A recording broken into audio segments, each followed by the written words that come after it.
So ayun guys, ipiprito ko ng manok ko. Manok. 4 na piraso pambaon bukas. Basta tangapian. Dahil lang ano. Hindi ko na rin ano sa inyo paano ito binili. Yung? Siyempre, pag bumili yan ito, kailangan mo ng pera. Yung ano? Tapos, yan.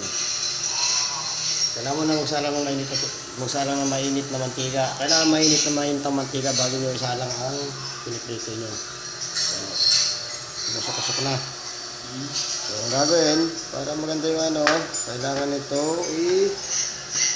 marinate ikalat sa ipiprito mo. Kung ano man ipiprito mo. Ganyan. Ganyan. Pag mainit na, ito kami siya ngayon sa salang.